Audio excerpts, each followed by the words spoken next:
Tras colapsar en el trabajo, mis padres nunca vinieron. En su lugar, mi familia tuvo un día sin drama, y me etiquetaron. Días después, aún en el hospital, vi 65 llamadas de papá y un texto: «Te necesitamos». ¿Contesta? Sin pensarlo, yo. Mi nombre es Sofía, tengo 29 años y trabajo como especialista en marketing en una importante firma de Chicago. Nunca pensé que un martes cualquiera cambiaría mi vida para siempre. En un momento, estaba presentando las proyecciones trimestrales al equipo ejecutivo. Al siguiente, todo se volvió borroso. Un dolor insoportable me atravesó el cráneo antes de que la oscuridad me engullera por completo. Desperté sola en una cama de hospital. Máquinas pitando a mi alrededor. Un doctor se acercó, con una tablilla en la mano. «Llamamos a sus contactos de emergencia, sus padres», dijo. Dijeron que vendrían, pero, se interrumpió torpemente. Nunca aparecieron. Si alguna vez te has sentido abandonado por las personas que más deberían amarte, por favor, dale a me gusta y suscríbete. Comenta desde donde nos estás viendo y quédate para escuchar una historia sobre lo que realmente significa la familia. Al crecer en nuestro hogar de clase media en los suburbios de Boston, parecíamos la familia americana perfecta en las fotos de las tarjetas de Navidad. Mi padre, Ricardo, un respetado arquitecto con su propia pequeña firma, siempre llevaba trajes a medida y una expresión seria. Mi madre, Elena, enseñaba tercer grado en la escuela primaria local, querida por estudiantes y padres por igual por su paciencia y creatividad. Mi hermana, Isabella, 3 años mayor que yo, completaba nuestro retrato familiar con sus calificaciones perfectas y su apariencia impecable. Desde fuera, lo teníamos todo: la casa de estilo colonial con la valla blanca, cenas familiares todas las noches a las 6 en punto, vacaciones de verano en Cape Cod. Pero debajo de esa fachada pulida yacía una dolorosa realidad con la que luchaba a diario. Yo era la hija olvidada, viviendo siempre a la sombra de Isabella. «Mira el proyecto de ciencias de tu hermana», decía mi padre, apenas mirando el mío. «Primer lugar de nuevo. ¿Por qué no puedes esforzarte como Isabella?» No es que fuera una mala estudiante. Mantuve un sólido promedio de 3.8 durante la secundaria, participé en el club de debate y fui voluntaria en el refugio de animales local. Pero al lado del 4.0 de Isabella, la presidencia del cuerpo estudiantil y su aceptación en Princeton, mis logros bien podrían haber sido invisibles. «Sofía solo necesita esforzarse más», le decía mi madre a los maestros durante las conferencias, incluso cuando yo estaba sentada allí mismo. «Sabemos que tiene potencial». Su hermana nunca tuvo estos problemas. Las constantes comparaciones se convirtieron en la banda sonora de mi infancia. Cuando llegaba a casa con un sobresaliente bajo, la pregunta siempre era por qué no era un sobresaliente alto como el que obtendría Isabella. Cuando gané el segundo lugar en el concurso de arte regional, mis padres asistieron, pero pasaron todo el tiempo hablando de cómo Isabella había ganado el primer lugar 3 años antes. Mi 16º cumpleaños cayó el mismo fin de semana que el baile de gala de la Hermandad Universitaria de Isabella. Mis padres condujeron 6 horas para ayudarla a prepararse, dejándome con un pastel comprado en la tienda y una nota apresurada, prometiendo que lo celebraríamos el fin de semana siguiente. Nunca lo hicimos. Para cuando llegó mi graduación de la secundaria, ya había dejado de esperar que mis padres aparecieran por mí. Vinieron, por supuesto, con las cámaras listas y sonriendo con orgullo mientras cruzaba el escenario. Pero la cena de celebración posterior se centró por completo en el reciente compromiso de Isabella con Mateo, un estudiante de medicina de una familia adinerada. Mi carta de aceptación en la Universidad Northwestern en Chicago solo mereció una mención pasajera. «Chicago está muy lejos», había dicho mi madre, frunciendo ligeramente el ceño. Isabella se quedó mucho más cerca de casa. «Es una buena escuela», concedió mi padre, aunque no es Princeton, claro. Elegí Northwestern específicamente porque estaba lejos de Boston, lejos de los constantes recordatorios de que nunca estaría a la altura. Chicago representaba la libertad, la oportunidad de definirme en mis propios términos sin el peso de la comparación aplastándome a diario. Isabella se estableció en su vida de casada a solo 20 minutos de nuestros padres. Tuvo 2 hijos perfectos en 3 años, un niño y una niña con rizos rubios a juego como los de ella. Decoró su casa colonial de 5 habitaciones con el mismo estilo que nuestra madre, organizó cenas para los clientes de mi padre y documentó cada momento de felicidad doméstica en las redes sociales. Tu hermana tiene una familia tan hermosa, suspiraba mi madre durante nuestras cada vez menos frecuentes llamadas telefónicas. ¿Cuándo vas a sentar cabeza, Sofía? Tu reloj biológico está corriendo. No importaba que hubiera construido una carrera exitosa, hecho amigos maravillosos y creado una vida de la que estaba orgullosa. A los ojos de mi familia, estaba fracasando en las únicas métricas que realmente importaban: matrimonio, hijos y proximidad a ellos. El último día de Acción de Gracias que pasé en casa, hace 2 años, lo cristalizó todo. Mis padres habían convertido mi habitación de la infancia en una sala de juegos para los hijos de Isabella sin decírmelo. Dormí en un sofá cama en el sótano mientras Isabella y su familia ocupaban las habitaciones de invitados. Pensamos que no te importaría, explicó mi madre cuando vio mi expresión herida. De todos modos, no es que vengas mucho por aquí. Durante la cena, Isabella dominó la conversación con historias sobre los logros de sus hijos y el reciente ascenso de su esposo. Cuando intenté compartir noticias sobre mi propio ascenso a estratega senior de marketing, mi padre miró su reloj y preguntó si alguien quería más pavo. Me fui un día antes, alegando una emergencia de trabajo. Nadie lo cuestionó. Nadie llamó para comprobar si había regresado a salvo a Chicago. 3 semanas después, Isabella me etiquetó en una foto familiar tomada el día después de que me fui. Familia completa, decía el pie de foto, como si mi ausencia no solo fuera esperada, sino preferida. Fue entonces cuando finalmente acepté la verdad. Nunca sería una prioridad para ellos. Podría agotarme intentando ganar su aprobación, su atención, su amor, pero siempre sería una batalla perdida. Así que dejé de intentarlo. Nuestra comunicación se redujo a llamadas obligatorias en días festivos y mensajes de texto ocasionales. Construí mi vida en Chicago e intenté convencerme de que estaba mejor sin el recordatorio constante de mi estatus de segunda clase en la familia. Hasta el día en que mi cuerpo me traicionó y me dejó enfrentando mis peores miedos, estar completamente sola cuando más necesitaba a alguien. 5 años después de mi vida en Chicago, finalmente había encontrado mi ritmo. Como estratega de marketing digital en Geraisen Media Group, una de las principales agencias de la ciudad, gestionaba campañas para clientes multinacionales con presupuestos millonarios. Mi apartamento en Wicker Park no era enorme, pero era mío, decorado con obras de artistas locales y muebles que había seleccionado cuidadosamente.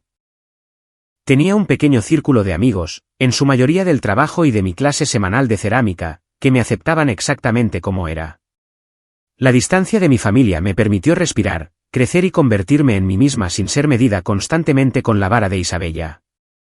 Nuestra comunicación se había establecido en un patrón predecible, llamaba en cumpleaños y días festivos importantes, escuchaba actualizaciones sobre la vida perfecta de Isabella y ofrecía versiones cuidadosamente editadas de la mía.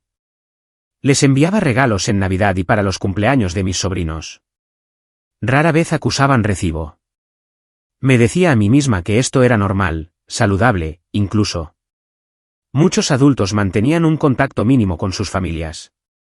Si sentía un vacío en el pecho cuando veía a mis amigos reunirse alegremente con sus padres en los aeropuertos o cuando mis colegas se iban temprano del trabajo para asistir a los eventos de sus hermanos, lo ignoraba. Este era el precio de la paz, de escapar de la constante sensación de insuficiencia. El trabajo se convirtió en mi ancla, mi identidad, mi validación. Cada campaña exitosa, cada cumplido de un cliente, cada ascenso servía como evidencia de que era digna, capaz, valiosa.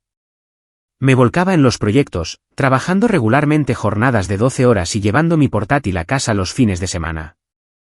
Mi jefe, David, elogiaba mi dedicación mientras la explotaba simultáneamente. Sofía es nuestra adicta al trabajo residente, bromeaba en las reuniones. Sin marido ni hijos a los que correr a casa, así que siempre puede encargarse de un proyecto más. Yo me reía, fingiendo que no me dolía. Mejor ser conocida por mi ética de trabajo que por mi situación familiar. Los dolores de cabeza comenzaron hace unos 6 meses. Pequeños al principio, fácilmente descartados con analgésicos de venta libre. Luego vino la fatiga que el café no podía curar, el mareo ocasional cuando me levantaba demasiado rápido, las noches pasadas mirando al techo, incapaz de dormir a pesar de un agotamiento hasta los huesos. Necesitas unas vacaciones, dijo mi amiga Olivia durante el almuerzo un día, notando las ojeras bajo mis ojos. ¿Cuándo fue la última vez que te tomaste más de un fin de semana largo? No podía recordarlo. Siempre había otra fecha límite, otro cliente, otra razón para posponer el cuidado de mí misma.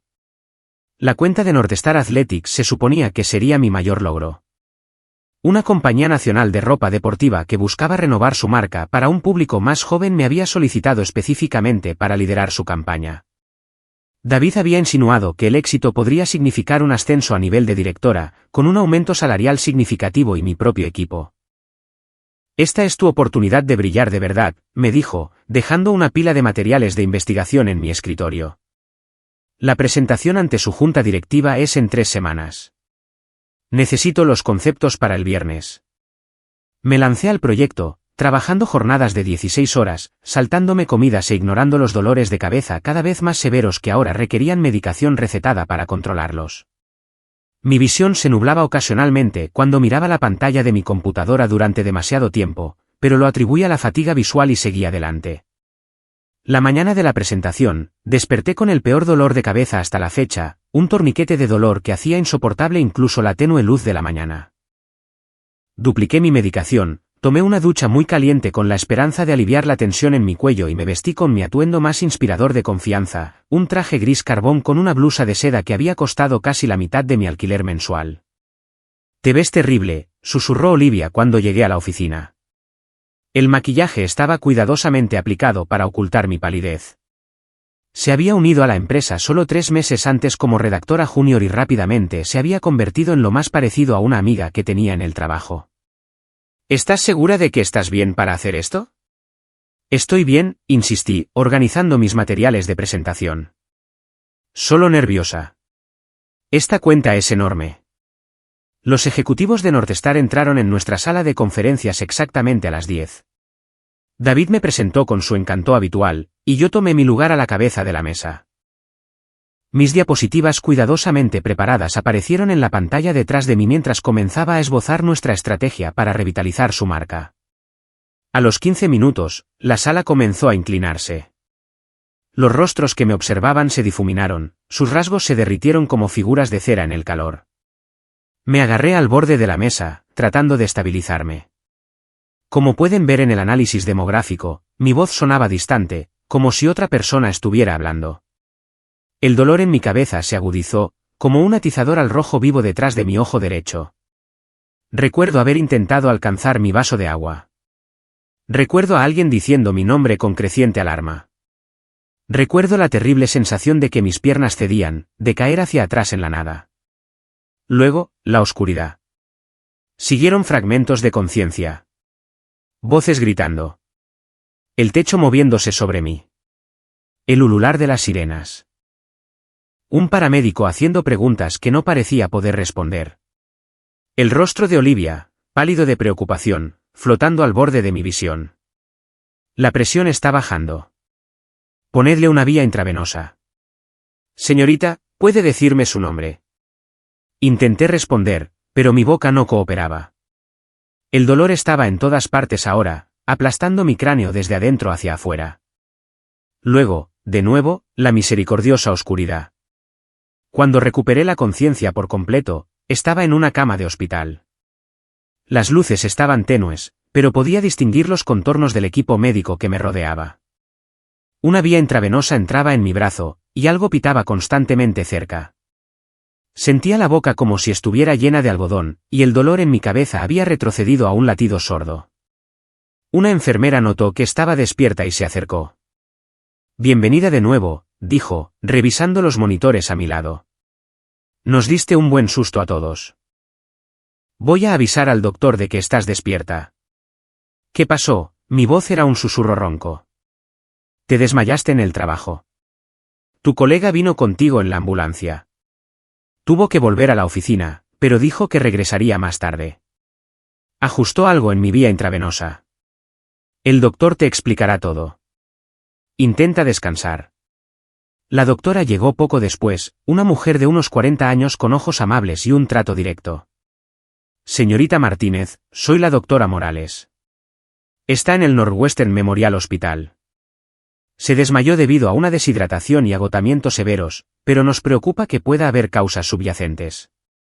Estamos haciendo algunas pruebas. ¿Cuándo puedo irme?, pregunté, pensando ya en la presentación de Northstar. Tengo trabajo. Eso no va a suceder pronto, dijo la doctora Morales con firmeza. Su cuerpo le está diciendo algo importante y necesita escuchar. Hemos contactado a sus contactos de emergencia, sus padres. Dijeron que vendrían, pero aún no han llegado. Algo frío se instaló en mi estómago. Por supuesto que no habían venido. ¿Por qué los había puesto como contactos de emergencia? Fuerza de la costumbre, quizás. O alguna persistente esperanza infantil de que en una verdadera crisis, aparecerían por mí. Viven en Boston, expliqué, como si la distancia fuera la única razón de su ausencia. Es un viaje largo. La expresión de la doctora Morales sugirió que entendía más de lo que yo decía. Bueno, no estará sola. Su colega Olivia parece bastante preocupada, y tenemos un personal excelente aquí. Mientras explicaba las pruebas que querían hacer, los medicamentos que me estaban dando, los síntomas que estaban monitoreando, me sentí extrañamente distante. Una parte de mí siempre se había preguntado qué pasaría si realmente necesitara a mi familia. Ahora lo sabía, nada. Nada pasaría. Simplemente no estarían allí. La habitación del hospital se convirtió en mi nueva realidad. Un universo estéril de máquinas que pitan, bandejas de comida insípida y el chirrido rítmico de los zapatos de las enfermeras sobre el linóleo. El tiempo perdió su significado, medido ahora en dosis de medicación y cambios de turno en lugar de reuniones y fechas límite. Entré y salí del sueño ese primer día, la medicación lo volvía todo nebuloso. Cuando desperté más claramente a la mañana siguiente, Olivia estaba sentada en la silla de visitas junto a mi cama, mirando su teléfono. Levantó la vista cuando me moví. «Hola, bella durmiente», dijo, dejando su teléfono a un lado. «¿Cómo te sientes?» Como si me hubiera atropellado un camión, admití, intentando sentarme. Mi cabeza dio vueltas con el movimiento. «¿Qué pasó con la reunión de Northstar?» Olivia puso los ojos en blanco. «¿En serio, eso es lo que te preocupa?» «Literalmente te desmayaste y te trajeron de urgencia al hospital». Era una presentación importante, insistí débilmente. David la terminó. Estaban preocupados por ti, por cierto. La gente de Northstar, quiero decir. Enviaron flores. Señaló un modesto arreglo en el alféizar de la ventana que no había notado. David, por otro lado, preguntó cuándo volverías porque, y cito, el cronograma de Northstar es muy ajustado. Suena como David, murmuré. Te traje algunas cosas. Olivia colocó una bolsa de lona en mi cama. Pijamas, artículos de aseo, el cargador de tu teléfono y ese libro de tu mesita de noche. Espero que no te importe que usara la llave de repuesto que me diste. El simple acto de amabilidad me hizo un nudo en la garganta. Ahí estaba Olivia, alguien a quien conocía solo desde hacía 3 meses, trayéndome artículos de confort y sentada a mi lado.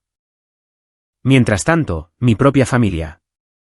«¿Mis padres han llamado al hospital?», pregunté, sabiendo ya la respuesta. La vacilación de Olivia me lo dijo todo. «No estoy segura. Las enfermeras lo sabrían mejor que yo».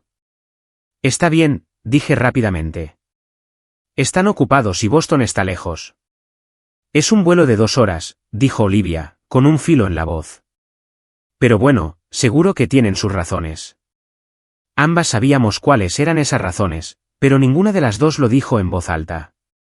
En cambio, Olivia me puso al día con los chismes de la oficina hasta que una enfermera entró para tomarme las constantes vitales. Más tarde esa tarde, la doctora Morales regresó con un neurólogo, el doctor Patel. Sus expresiones serias me provocaron un escalofrío.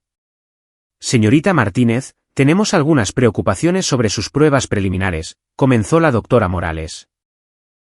Sus síntomas, combinados con algunas anomalías en sus análisis de sangre e imágenes iniciales, sugieren que debemos investigar más a fondo. El doctor Patel dio un paso adelante. Nos gustaría realizar una resonancia magnética y algunas pruebas adicionales. Estamos viendo indicios de una posible presión dentro de su cráneo que podría explicar sus fuertes dolores de cabeza y el episodio de desmayo. Presión como que exactamente, mi boca se había secado. Podrían ser varias cosas, respondió con cuidado. Inflamación, acumulación de líquido o posiblemente una masa de algún tipo. La resonancia magnética nos dará una imagen más clara. ¿Una masa? La palabra quedó suspendida en el aire, pesada de implicaciones. No decían tumor, pero eso era lo que querían decir. El miedo me recorrió la espalda, frío e insistente. Entiendo, logré decir. ¿Cuándo será esto? Hemos programado la resonancia magnética para mañana por la mañana, dijo la doctora Morales. Mientras tanto, vamos a empezar a darle medicación para reducir cualquier inflamación y ayudar con el dolor. ¿Mis padres han sido informados de esto?, pregunté. No estoy segura de por qué me torturaba preguntando. La expresión de la doctora Morales se suavizó con simpatía. Llamamos al número de su archivo de nuevo esta mañana. Su padre respondió y dijo que estaban haciendo arreglos para venir, pero que necesitaban algo de tiempo. ¿Haciendo arreglos para un vuelo de 2 horas? ¿Mientras su hija podría tener un tumor cerebral? La herida de su indiferencia, siempre dolorosa pero generalmente manejable, se abrió de par en par. Después de que los médicos se fueran, me quedé en la habitación oscura, completamente sola con mi miedo. La idea de enfrentar un diagnóstico grave sin el apoyo de mi familia hizo que las paredes del hospital parecieran cerrarse a mi alrededor. Consideré llamarlos yo misma, pero el orgullo me detuvo. Si no podían molestarse en llamar al hospital para pedir actualizaciones, ¿por qué debería yo contactarlos?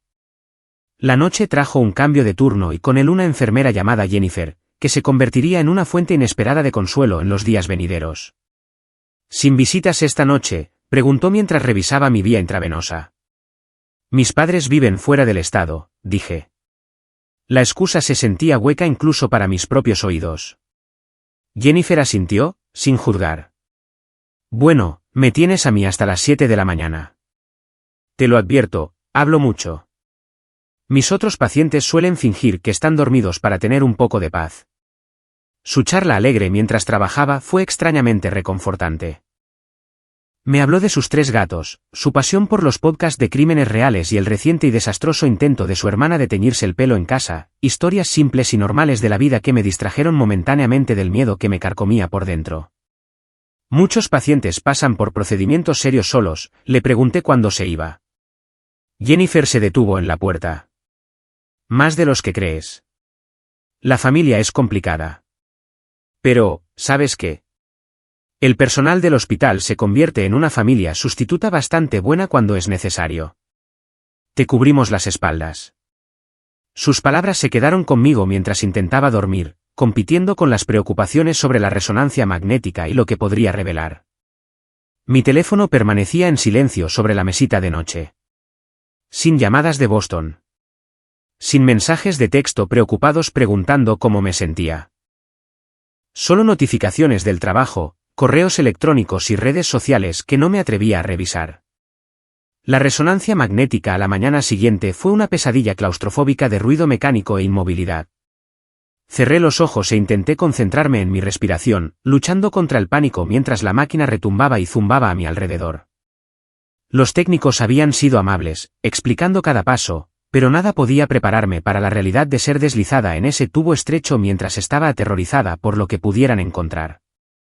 Después, temblorosa y agotada, me llevaron de vuelta a mi habitación para esperar los resultados. Olivia había enviado un mensaje de texto diciendo que me visitaría después del trabajo. El turno de Jennifer había terminado, reemplazado por una enfermera más reservada que revisó eficientemente mis constantes vitales sin conversación. Las horas se alargaron interminablemente. Miré mi teléfono silencioso, deseando que sonara con una llamada de mis padres. ¿Habían siquiera reservado los vuelos? ¿Estaban preocupados en absoluto? ¿O Isabella había programado otro evento familiar que tenía prioridad? La amargura de estos pensamientos me agotaba, pero no podía evitar que dieran vueltas en mi cabeza. Años de negligencia emocional me habían condicionado a esperar la decepción. Pero alguna parte infantil de mí siempre había creído que en una verdadera emergencia, aparecerían. Que cuando realmente importara, yo les importaría. Para la noche de mi tercer día en el hospital, sin noticias de mi familia, tuve que aceptar la verdad. Ni siquiera una hospitalización con una condición potencialmente grave era suficiente para convertirme en una prioridad. La revelación fue a la vez devastadora y extrañamente liberadora. Si esto no podía hacer que se preocuparan, nada lo haría. Y si nada lo haría, quizás era finalmente hora de dejar de tener esperanzas. El aburrimiento finalmente superó mi reticencia a revisar las redes sociales. 3 días en una habitación de hospital con solo la televisión diurna como compañía llevarían a cualquiera a medidas desesperadas. Cogí mi teléfono, diciéndome que solo revisaría los correos electrónicos del trabajo, no las plataformas sociales donde podría ver actualizaciones familiares. Esa resolución duró aproximadamente 30 segundos antes de que una notificación llamara mi atención. Isabella Martínez te ha etiquetado en una publicación. Mi pulgar se cernió sobre ella, el instinto me advertía que no mirara, pero la curiosidad morbosa ganó. La foto se cargó, brillante y alegre, en mi pantalla. Mis padres, Isabella, su esposo Mateo y sus 2 hijos sonriendo frente a la entrada de Six Flags New England. Llevaban camisetas personalizadas a juego que decían Día de Diversión Familiar Martínez 2025. La marca de tiempo mostraba que fue tomada ayer, 2 días después de que me desmayara y fuera hospitalizada. El pie de foto retorció el cuchillo. Día en familia sin dramas. A veces, más pequeño es mejor. Clima perfecto, compañía perfecta, día perfecto. 53 me gusta, 27 comentarios, todos variaciones de hermosa familia y creando recuerdos que importan. Mi tía Susana había escrito la salida familiar perfecta de los Martínez con un emoji de corazón. Estaban teniendo un día de diversión familiar mientras yo yacía en una cama de hospital esperando resultados que podrían cambiar mi vida para siempre. No solo no habían venido a estar conmigo, sino que estaban celebrando activamente mi ausencia. Sin dramas solo podía referirse a mí, el miembro de la familia cuya exclusión aparentemente mejoraba la experiencia. Revisé las fotos adicionales. Mi padre llevando a mi sobrino sobre sus hombros, mi madre ayudando a mi sobrina con algodón de azúcar, Isabella y Mateo besándose frente a una montaña rusa. Todos sonriendo, todos felices, nadie echando de menos a la hija y hermana que podría estar gravemente enferma. Mis ojos ardían con lágrimas no derramadas, pero me negué a dejarlas caer. En cambio, cerré la aplicación y puse mi teléfono boca abajo sobre la bandeja. No comentaría. No reaccionaría.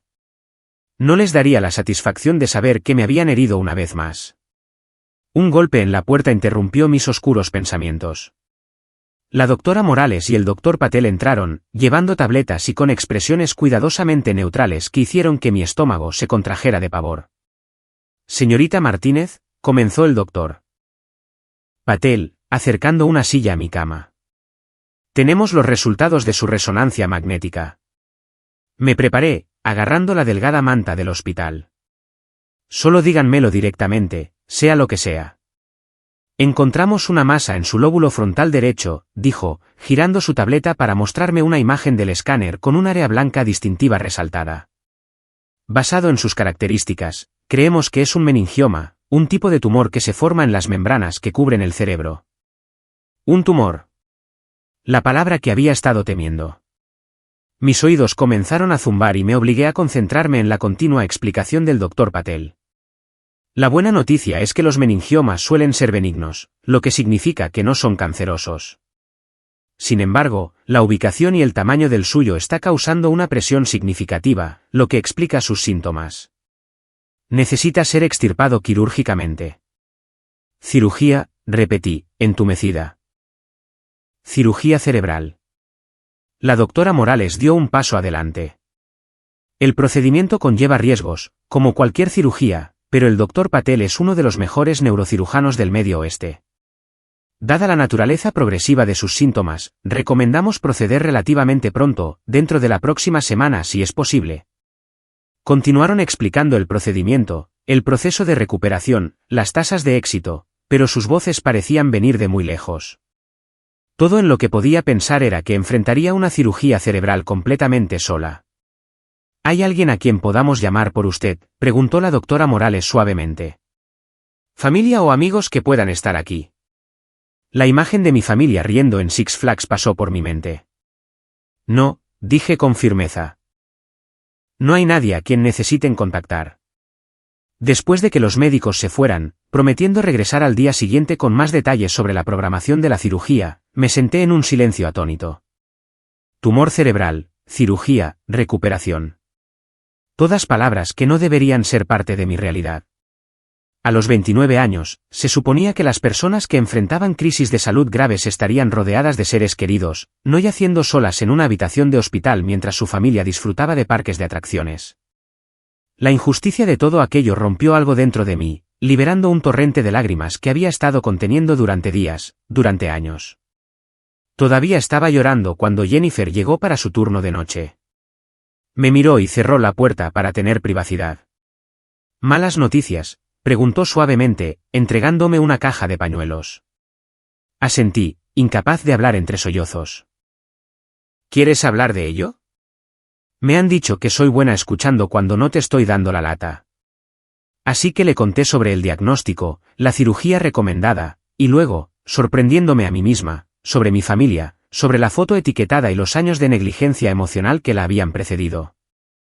Sobre enfrentar una cirugía cerebral sola porque las personas que deberían amarme incondicionalmente no podían molestarse en aparecer. Jennifer escuchó sin interrupción, entregándome ocasionalmente pañuelos nuevos. Cuando finalmente me quedé en silencio, emocionalmente agotada, se sentó en el borde de mi cama. «¿Puedo decirte algo?», preguntó. Hace 10 años, me diagnosticaron cáncer de mama en etapa 3 a los 32. Mi esposo de 8 años decidió que era demasiado para él y se mudó 2 semanas después. Mis padres habían fallecido. Mi hermana vivía en el extranjero. Pasé por quimioterapia, radiación y reconstrucción completamente sola. «¿Cómo lo hiciste?», susurré. «Un día a la vez». Y realmente no estaba sola. Sonrió levemente. Encontré familia en lugares inesperados. Mis vecinos, mis compañeros de trabajo, incluso otros pacientes.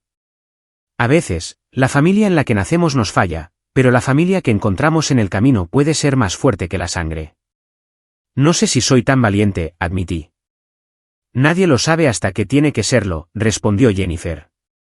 «Y escucha, tener un sistema de apoyo no te hace débil. Te hace humana. Tu colega Olivia parece preocuparse. Déjala que te ayude. Y tenemos grupos de apoyo aquí en el hospital para pacientes que pasan por situaciones similares». «Todavía no he decidido si contarle a mi familia sobre el diagnóstico», dije. «Una parte de mí piensa que deberían saberlo, pero otra parte quiere protegerte de más decepciones», terminó Jennifer por mí. «Lo entiendo. Esa es tu decisión, y no hay una elección equivocada. Pero tómala por las razones correctas, no por orgullo o rencor». Sus palabras se quedaron conmigo mucho después de que se fuera para atender a otros pacientes. Cogí mi teléfono varias veces para llamar a mis padres, pero siempre lo volvía a dejar. ¿Qué diría? «Hola, tengo un tumor cerebral, pero no os preocupéis por visitarme, ya que Six Flags era claramente más importante». Al final, decidí no decírselo. No todavía, de todos modos. Si no podían molestarse en llamar al hospital para pedir una actualización, no merecían saberlo. Superaría esto por mi cuenta, con la ayuda de cualquier familia encontrada que pudiera reunir. Y quizás, solo quizás, finalmente estaría libre de la desesperada necesidad de aprobación que había moldeado toda mi vida. El día antes de mi cirugía programada llegó con una extraña sensación de calma. Después del shock y el miedo inicial, me había instalado en una especie de aceptación resignada. Esto iba a suceder con o sin el apoyo de mi familia, y necesitaba concentrarme en superarlo en lugar de pensar en quien no estaba allí. El doctor Patel me había explicado el procedimiento en detalle. Harían una incisión en mi cuero cabelludo, retirarían una sección del cráneo, extraerían cuidadosamente el tumor de la membrana que rodea mi cerebro, volverían a colocar el hueso y cerrarían la incisión. La cirugía duraría aproximadamente 5 horas, seguida de al menos 3 días en la unidad de cuidados intensivos y una estancia hospitalaria mínima de 2 semanas después. La recuperación de una cirugía cerebral es un maratón, no un sprint, me había dicho. Necesitarás ayuda cuando te den el alta. ¿Tienes a alguien que pueda quedarse contigo? Yo había sentido vagamente, reacia a admitir que no tenía idea de quién desempeñaría ese papel. Olivia llegó esa mañana, habiéndose tomado un día personal para estar conmigo antes de la cirugía. Llevaba una pequeña bolsa de lona y un aire de alegría forzada. He traído entretenimiento, anunció, sacando revistas, un juego de ajedrez portátil y su tableta cargada de películas. Pensé que podríamos distraerte hasta que te lleven. Su deliberada normalidad era exactamente lo que necesitaba. Vimos una comedia romántica, jugamos al ajedrez, que ella ganó con facilidad, y evitamos hablar del procedimiento del día siguiente hasta que un voluntario del hospital apareció con el papeleo preoperatorio. ¿Pariente más cercano?, preguntó el voluntario, con el bolígrafo sobre el formulario. Olivia y yo intercambiamos una mirada. Ponme a mí, dijo Olivia con decisión, tomando la tablilla. Ahora soy su contacto de emergencia. El simple acto de solidaridad hizo que me ardieran los ojos. No tienes que hacer eso. Obviamente, sí, ya que algunas personas no entienden lo que realmente significan las obligaciones familiares, murmuró, rellenando su información. Además, alguien tiene que regar tus plantas y alimentar tu masa madre mientras estás aquí. Jennifer llegó para su turno justo cuando Olivia se iba. Se presentaron e intercambiaron números de teléfono para coordinar las visitas durante mi recuperación. La facilidad con la que asumieron la responsabilidad por mí, prácticamente extrañas hace solo unos días, contrastaba fuertemente con la ausencia de mi verdadera familia. Tengo algo para ti, dijo Jennifer después de que Olivia se fuera. Me entregó un trozo de papel con varios nombres y números de habitación. Estos son pacientes que han tenido cirugías similares o que también están pasando por el tratamiento solos. Todos en esta lista dijeron que agradecerían una visita si te apetece. Me miró, luego a la noche fuera de la ventana. A veces, hablar con gente que lo entiende ayuda más que cualquier otra cosa. Sin presiones, de todos modos. Después de que Jennifer se fuera a atender a sus otros pacientes, me quedé mirando la lista. Sentarme sola con mis pensamientos no parecía atractivo, así que me puse la bata que Olivia me había traído y me dirigí a la primera habitación de la lista. Durante las siguientes 2 horas, conocí a 5 personas extraordinarias. Martín, un profesor jubilado de 67 años que había pasado por la misma cirugía 3 semanas antes y se estaba recuperando excelentemente. Lucía, una madre soltera de 35 años que luchaba contra un linfoma cuya familia vivía en Colombia. Darío, un estudiante universitario cuyos padres lo habían desheredado cuando salió del armario, ahora enfrentando la leucemia con una determinación feroz. Raquel, una anciana cuyos hijos vivían al otro lado del país, recuperándose de un derrame cerebral. Y Javier, un padre divorciado de 40 años con 3 hijos que había sobrevivido a una lesión cerebral traumática por un accidente de coche. Cada conversación me hizo sentir menos sola, menos singularmente abandonada. Sus historias de resiliencia, de encontrar fuerza cuando parecía imposible, me envolvieron como un escudo protector.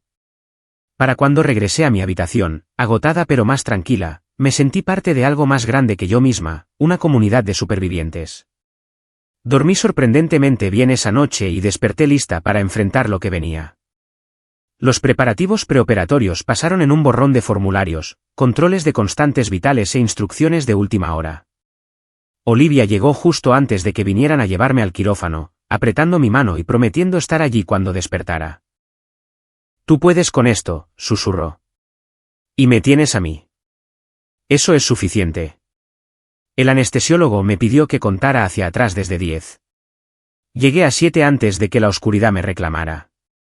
Despertar después de una cirugía cerebral no es como en las películas. No hubo un momento dramático de conciencia, solo un surgimiento gradual y desorientador a un mundo de dolor y confusión. Voces flotaban a mi alrededor, manos me tocaban, máquinas pitaban, pero todo se sentía desconectado, como si le estuviera sucediendo a otra persona. El tiempo perdió todo significado. Entré y salí de la conciencia, captando fragmentos de conversaciones entre enfermeras y médicos. Estable, reacciona, buenas señales. Las palabras se registraban sin contexto, escapándose antes de que pudiera comprenderlas por completo. Cuando finalmente emergí más completamente, el primer rostro que vi fue el de Olivia, cansada pero sonriente, junto a mi cama de la UCI. Hola, dijo suavemente. La cirugía fue genial. El tumor se ha ido.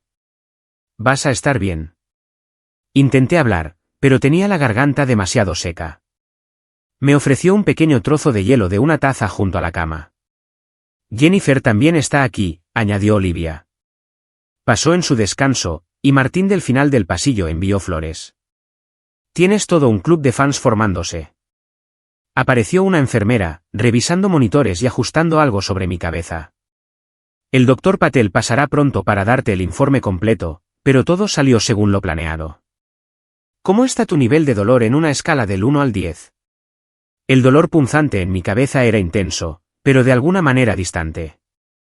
6, logré decir. Te daremos algo para eso, prometió, haciendo una nota en mi historial. Los siguientes 3 días en la UCI pasaron en una neblina de analgésicos, breves periodos de claridad y la presencia constante del personal médico.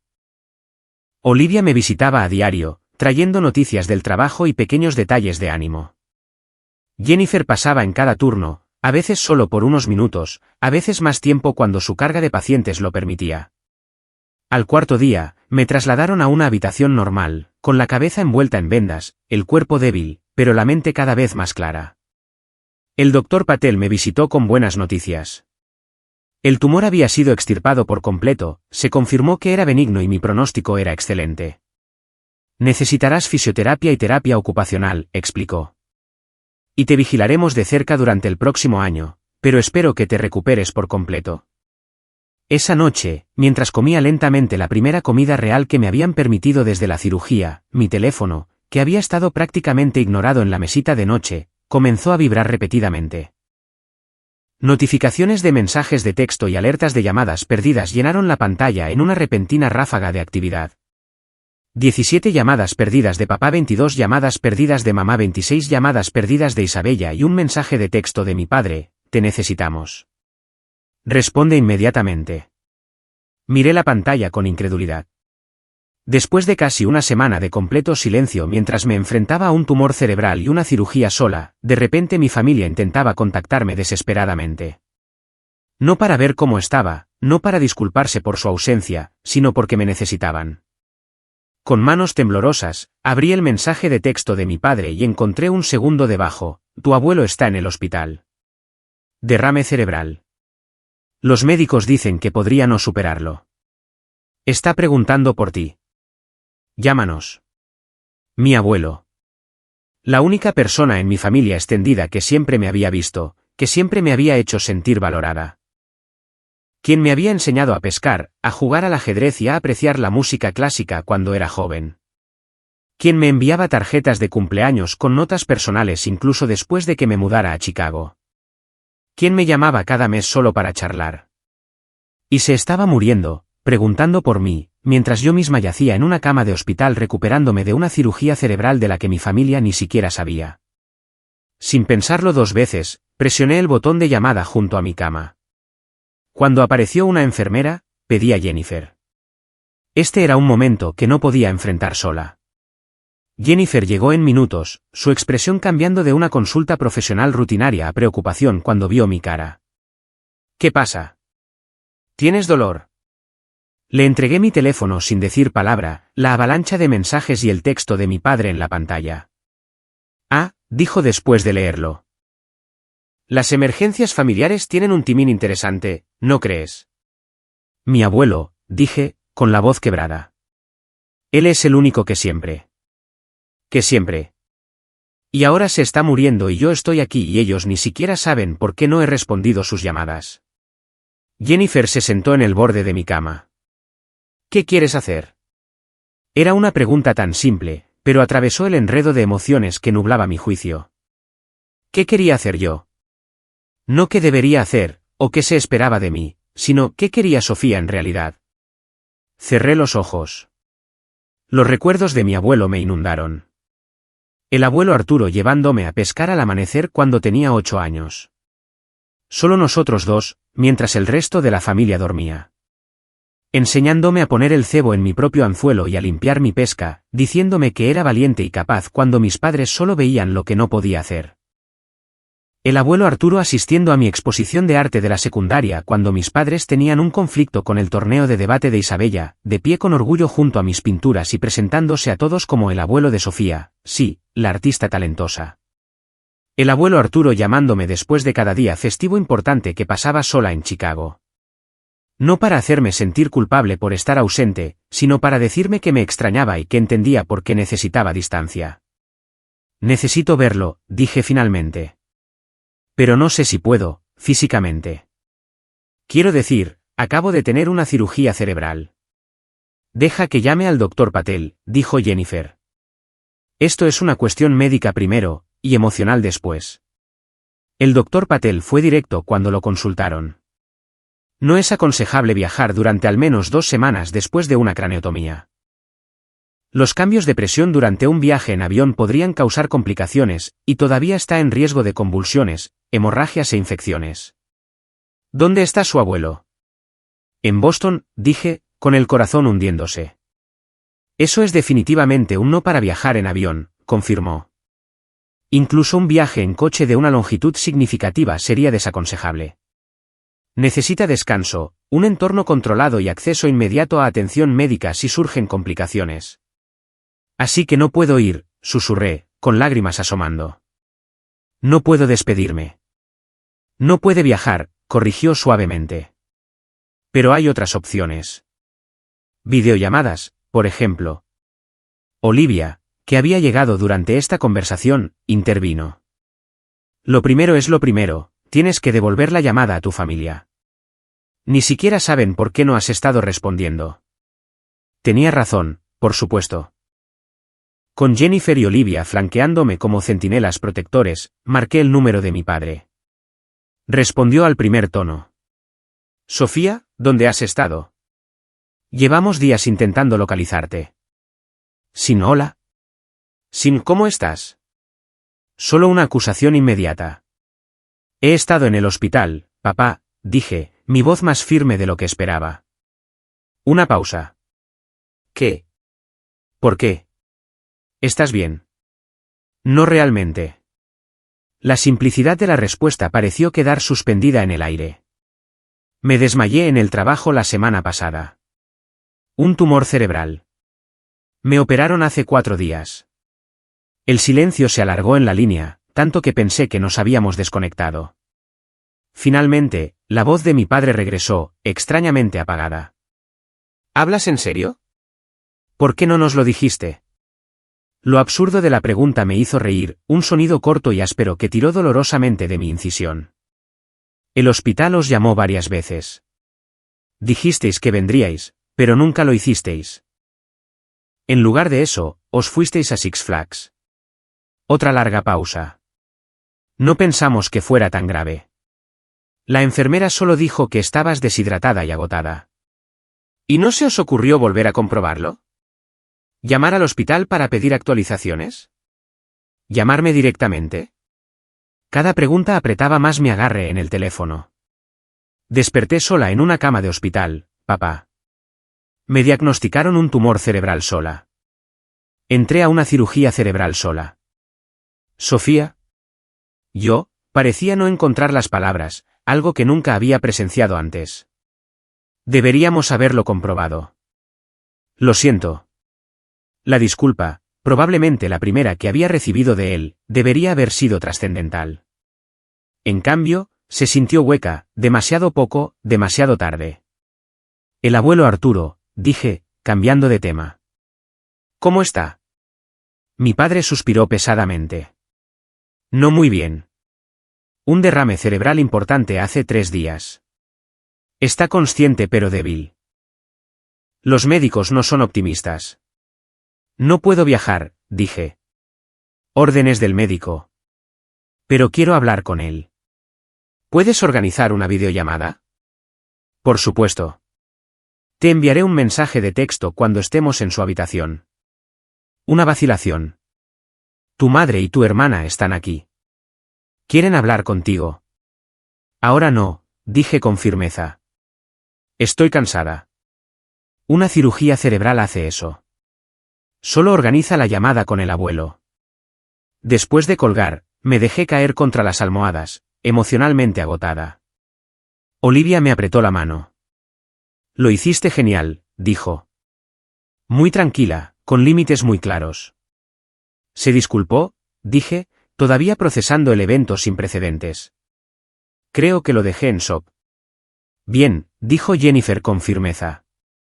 A veces la gente necesita un baño de realidad. 3 horas después, mi teléfono sonó con una videollamada. Respirando hondo, respondí para ver la habitación de hospital de mi abuelo. Mi padre estaba ajustando el ángulo del teléfono, mi madre e Isabella eran visibles al fondo, ambas con aspecto incómodo. Abuelo, llamé suavemente. Soy Sofía. La cámara se movió para mostrar el rostro de mi abuelo, más delgado y grisáceo de lo que recordaba, pero sus ojos se iluminaron al verme. Sofita, dijo, usando su viejo apodo para mí. Su voz era arrastrada pero inteligible. Ahí estás. Intenté inclinar mi teléfono para que mi cabeza vendada no fuera visible, pero sus agudos ojos no se perdieron nada. ¿Qué te ha pasado?, preguntó, con la preocupación evidente a pesar de su debilidad. Solo una pequeña cirugía, dije, intentando sonar casual.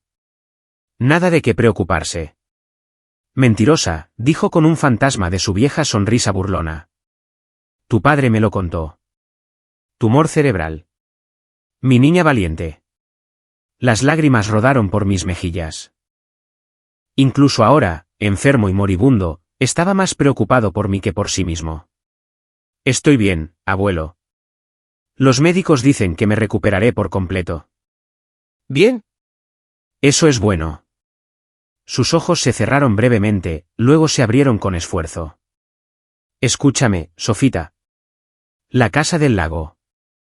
Es tuya. Parpadeé confundida. ¿Qué? Mi cabaña en Crystal Lake. Te la dejo a ti. Los papeles ya están firmados. Sus palabras se volvían más arrastradas. Siempre fue tu lugar especial. ¿Recuerdas? Lo recordaba. La pequeña cabaña en Crystal Lake donde había pasado los veranos de niña, pescando con el abuelo Arturo en las mañanas tempranas, leyendo en el porche cubierto durante las tormentas de la tarde, quedándome dormida con el sonido de los colimbos llamando a través del lago. Era mi lugar favorito en el mundo, un santuario donde siempre me había sentido verdaderamente en paz. Abuelo, no tienes por qué. Ya está hecho, interrumpió. Tú la cuidarás. No, tú lo harás. Su mirada se intensificó. Una cosa más, Sofita. Deja de huir. ¿Qué quieres decir? De ellos, dijo, mirando hacia donde debían estar mis padres, fuera de plano. Habla con ellos. Haz que te escuchen. Luego decide. Huir mantiene la herida viva. Sus palabras me golpearon con la fuerza de la verdad.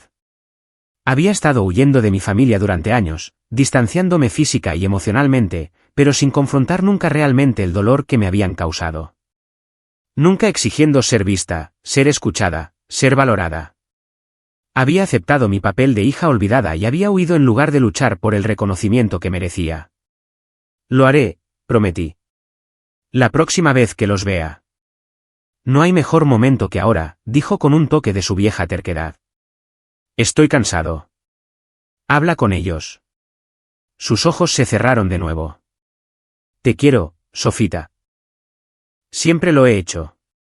Yo también te quiero, abuelo, susurré, pero él ya se estaba quedando dormido, el derrame cerebral habiendo agotado su limitada energía. El rostro de mi padre apareció en la pantalla. Necesita descansar, dicen los médicos. Se interrumpió, su mirada finalmente enfocándose en mi apariencia. Dios mío, Sofía, tu cabeza. Cirugía cerebral, le recordé secamente. ¿Recuerdas? Yo, parecía haber perdido las palabras de nuevo. Una experiencia nueva y desconcertante para un hombre que siempre sabía exactamente qué decir. Deberíamos haber estado allí. Sí, asentí. Deberíais haberlo estado. Mi madre apareció a su lado, llevándose una mano a la boca cuando me vio. Sofía, tu hermoso pelo. De todas las cosas en las que fijarse. No mi salud, no mi miedo, no mi soledad durante una terrible experiencia que amenazaba mi vida. Mi pelo. Volverá a crecer, dije fríamente. A diferencia de la confianza de vuestra hija en vosotros. Isabella se metió en el plano, sus rasgos perfectos dispuestos en una expresión compasiva que no llegaba a sus ojos. Sofía, si hubiéramos sabido que era grave, por supuesto que habríamos venido. ¿Lo habríais hecho?, desafié. Porque el hospital llamó y os dijo que me había desmayado y estaba hospitalizada. Eso debería haber sido suficiente para que cualquier familia normal al menos llamara para ver cómo estaba. En cambio, me etiquetasteis en vuestro Día en Familia sin dramas, mientras yo esperaba para saber si tenía cáncer. Isabella tuvo la decencia de sonrojarse.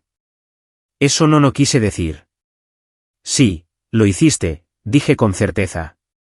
Siempre has sido más feliz cuando no estoy cerca para complicar tu narrativa familiar perfecta. Bueno, felicidades. Conseguiste tu deseo. Enfrenté el momento más aterrador de mi vida completamente sola porque mi familia no pudo molestarse en coger un teléfono. Mi padre se aclaró la garganta. Sofía, cometimos un error. Un error terrible. Pero somos tu familia. Te queremos. ¿Lo hacéis?, pregunté simplemente. Porque el amor significa estar presente. Significa preocuparse. Significa hacer de alguien una prioridad. No recuerdo la última vez que alguno de vosotros hizo eso por mí. Eso no es justo, protestó mi madre. Siempre te hemos apoyado. ¿Cuándo?, exigí. ¿Cuándo me habéis puesto alguna vez en primer lugar? ¿Cuándo me habéis elegido alguna vez por encima de Isabella? ¿Cuándo habéis reconocido mis logros sin compararlos con los de ella?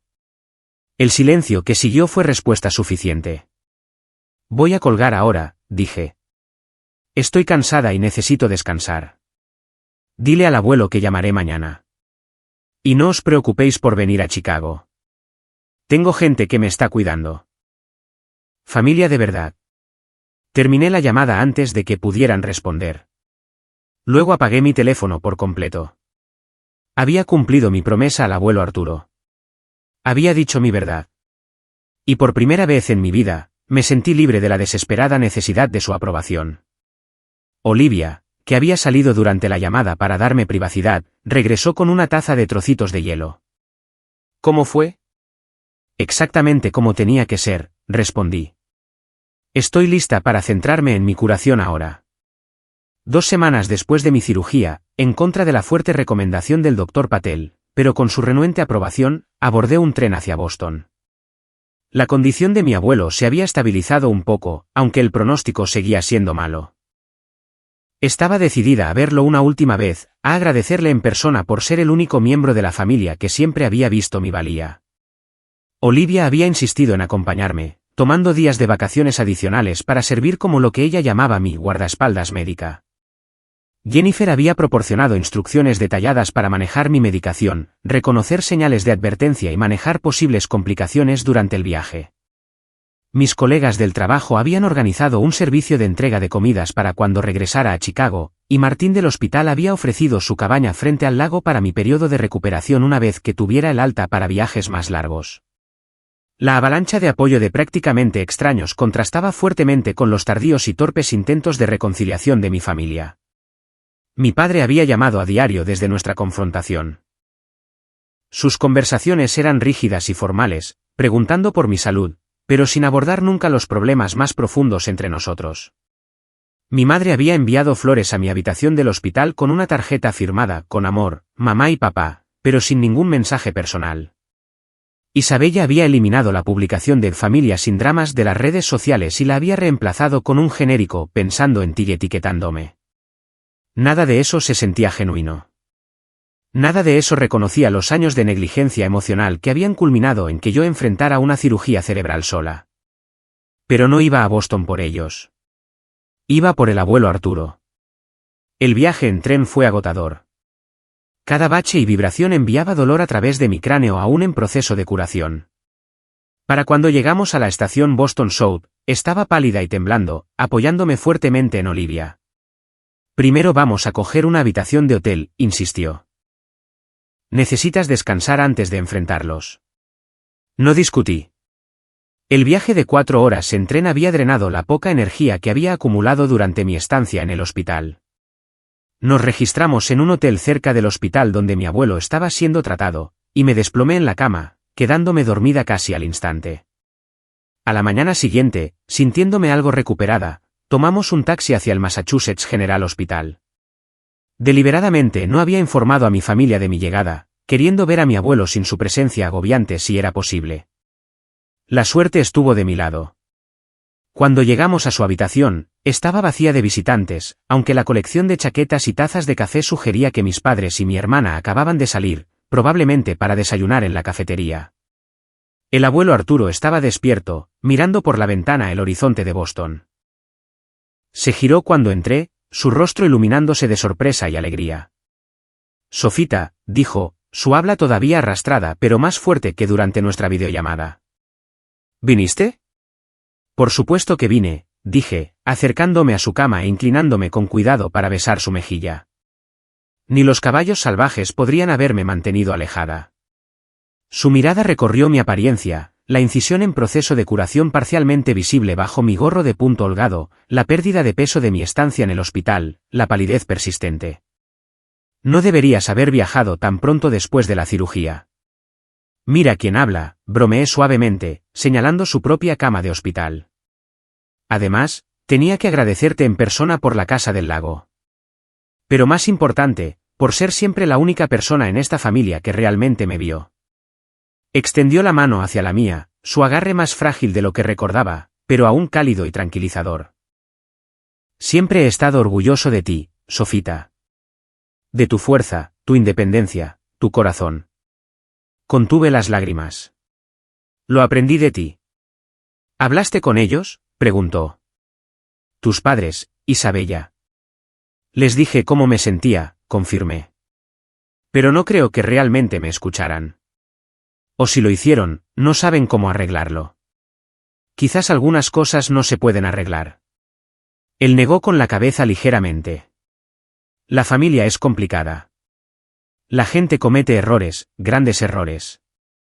Eso no significa que no te quieran. El amor debería ser más que una obligación, dije. Más que una palabra. Debería, asintió.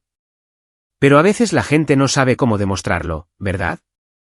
Eso no significa que no esté ahí. Antes de que pudiera responder, la puerta se abrió y mis padres e Isabella entraron, llevando tazas de café y bolsas de papel de la cafetería. Se quedaron helados al verme sentada junto a la cama del abuelo Arturo. Sofía, jadeó mi madre. ¿Qué estás haciendo aquí? No deberías estar viajando. Hola a ti también, mamá, dije secamente. Estoy bien, gracias por preguntar. Mi padre se recuperó primero, dejando su café y acercándose con cautela, como si yo pudiera salir corriendo. No sabíamos que venías. Deberías habernos avisado. Te habríamos recogido en la estación. Me las arreglé, dije, señalando a Olivia, que estaba de pie en silencio en un rincón. Esta es mi amiga Olivia. Ella me ha estado cuidando desde la cirugía. Un silencio incómodo cayó mientras el subtexto de mis palabras se registraba, desde la cirugía en la que no estuvisteis. Isabella rompió la tensión, avanzando con una alegría forzada. ¿Te ves bien? Quiero decir, considerando. Bueno, ya sabes. Cirugía cerebral, completé. ¿Puedes decirlo, Isabella? No es contagioso. Mi abuelo se rió débilmente. Todavía tienes esa lengua afilada. Bien. La vas a necesitar. Miró fijamente a mi familia. Sentaos todos. Es hora de decir algunas verdades. Nadie discutía con el abuelo Arturo, ni siquiera ahora. Mis padres se sentaron torpemente en las sillas de vinilo para visitantes mientras Isabella se apoyaba en el alféizar de la ventana. Olivia se escabulló discretamente, murmurando algo sobre buscar un café. He estado observando este drama familiar durante demasiados años, comenzó mi abuelo, su voz ganando fuerza con cada palabra. Mantuve la boca cerrada porque no era mi lugar interferir. Pero me estoy muriendo, así que al diablo con la cortesía. Papá, no te estás muriendo, protestó débilmente mi padre. Cállate, Ricardo, replicó el abuelo Arturo. Tengo 83 años con un derrame cerebral masivo. Me estoy muriendo. La pregunta es si esta familia muere conmigo. Fijó a mi padre con una mirada severa. Tú y Elena le fallasteis a Sofía. No una vez, sino repetidamente, durante años. Mi padre abrió la boca para objetar, pero el abuelo Arturo levantó una mano temblorosa. Déjame terminar. Le disteis todo a Isabella, atención, elogios, prioridad. No dejasteis nada para vuestra hija menor, excepto estándares imposibles y una comparación constante. El rostro de mi madre se sonrojó. Eso no es verdad. Queremos a nuestras dos hijas por igual. El amor no es igual si es inequitativo, replicó mi abuelo. Nunca visteis a Sofía por sí misma. Solo visteis cómo se comparaba con su hermana. La hicisteis invisible en su propia familia. Las lágrimas brotaron de mis ojos al escuchar a alguien finalmente articular lo que había sentido toda mi vida. Invisible, no vista, una perpetua decepción en comparación. Y tú, el abuelo Arturo se volvió hacia Isabella. Lo aceptaste, lo disfrutaste. El trato especial, la niña de oro. Nunca defendiste a tu hermana, nunca compartiste el protagonismo. La perfecta compostura de Isabella se resquebrajó. Eso no es justo. No es mi culpa si Sofía siempre se sintió eclipsada. No puedo evitar tener éxito. No, dije en voz baja. Pero podrías haber evitado restregármelo en la cara, etiquetándome en tus fotos de familia perfecta mientras yo estaba en una cama de hospital. Esa fue una elección, Isabella. No sabía que te estaban operando, protestó. Sabías que estaba hospitalizada, repliqué. El hospital llamó, y en lugar de coger el teléfono para ver cómo estaba, llevasteis a nuestros padres a Six Flags y publicasteis sobre lo mucho mejor que es el tiempo en familia sin mí, drama. Isabella al menos tuvo la decencia de parecer avergonzada. No debería haber publicado eso. Fue desconsiderado. Fue cruel, corregí. Pero no fue nuevo. Fue solo el último de una vida de momentos en los que esta familia dejó claro que yo era, en el mejor de los casos, una idea de última hora, y en el peor, una molestia. Mi padre se levantó bruscamente, paseando por la pequeña habitación. Esto no es justo. Cometimos un error. Uno. Deberíamos haberte llamado al hospital, sí, pero actuar como si hubiéramos sido padres terribles toda tu vida. Siéntate, Ricardo, ordenó el abuelo Arturo. Y escucha, por una vez en tu vida. Mi padre se dejó caer en su silla, con aspecto rebelde. Sofía, dijo mi abuelo suavemente. Tu turno. Di lo que hay que decir. Todo. Respiré hondo, reuniendo el coraje que él tan claramente creía que poseía. Pasé toda mi infancia intentando que me vierais, comencé, mirando directamente a mis padres. Intentando ganar la atención y la aprobación que le dabais a Isabella tan libremente. Saqué buenas notas, gané premios, hice todo bien, y nunca fue suficiente. Nunca tan bueno como Isabella. Estábamos orgullosos de ti, insistió mi madre. ¿Lo estabais? Porque nunca lo dijisteis. No sin añadir, pero Isabella lo hizo mejor, si tan solo te esforzaras un poco más. Las palabras brotaron ahora, años de dolor reprimido encontrando voz. ¿Sabéis por qué me mudé a Chicago? No por el trabajo. Para escapar. Para descubrir quién podía ser sin ser constantemente medida contra Isabella y encontrada deficiente. Nunca quisimos hacerte sentir así, dijo mi padre, su voz más baja ahora. La intención no cambia el impacto, respondí. Y el impacto fue que enfrenté una cirugía cerebral completamente sola porque no creía que a mi propia familia le importara lo suficiente como para estar allí. Eso no es algo pequeño, papá. Es el resultado de años de sentirme sin importancia para las personas que más deberían valorarme. El silencio cayó después de mis palabras, pesado con emociones no dichas. Mi abuelo buscó mi mano de nuevo, apretándola para animarme. ¿Y ahora qué?, preguntó finalmente Isabella. ¿Dónde nos deja esto? Eso depende, dije. No necesito grandes gestos ni disculpas dramáticas. Necesito un cambio. Un cambio real. Necesito ser vista y valorada por quien soy, no por quien deseáis que fuera o cómo me comparo con Isabella. Necesito que mis logros sean reconocidos sin comparación. Necesito ser una prioridad a veces, no una ocurrencia tardía. Podemos hacer eso, dijo mi madre, con lágrimas corriendo por su rostro. Queremos hacerlo mejor, Sofía. Te queremos. Quizás sí, reconocí. Pero el amor sin respeto, sin esfuerzo, sin estar presente cuando importa. Eso ya no es suficiente.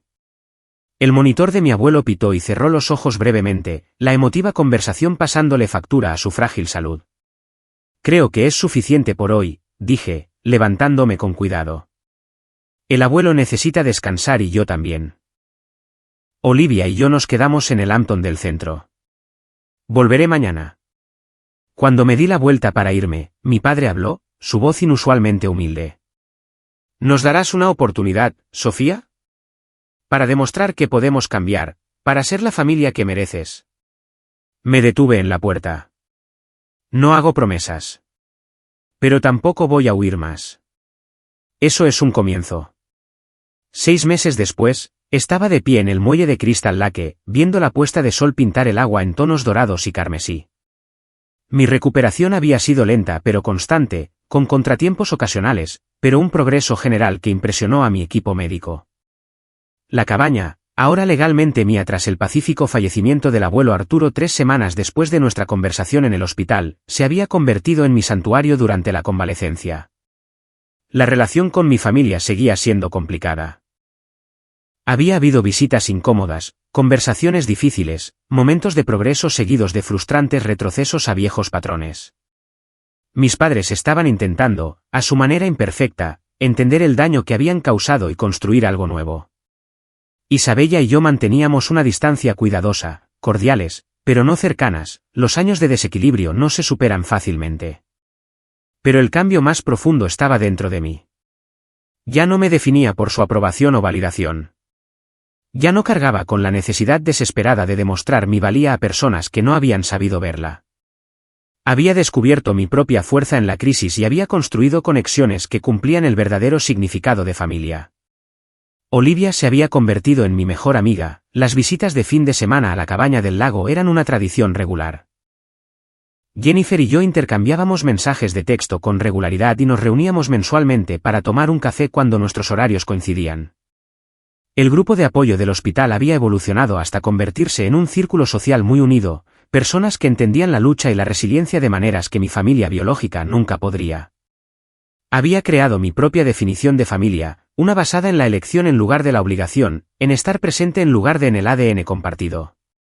La dolorosa lección del abandono en el hospital me había dado, en última instancia, el mayor regalo, la libertad de las cadenas de buscar la aprobación de aquellos incapaces o no dispuestos a darla. Mientras el sol se hundía bajo la línea de los árboles, proyectando largas sombras sobre el muelle, escuché el portazo de coches y voces acercándose. Mi familia elegida, llegando para la reunión de fin de semana que ahora organizaba mensualmente. Personas que venían porque querían estar conmigo, no porque sintieran que debían hacerlo. Esa fue la lección más profunda que mi terrible experiencia me había enseñado. La familia no siempre es quien te cría. A veces es quien aparece cuando te derrumbas, quien se sienta junto a tu cama de hospital, quien te ayuda a sanar de todas las maneras que importan. A veces tienes que perder lo que creías que necesitabas para encontrar lo que realmente mereces.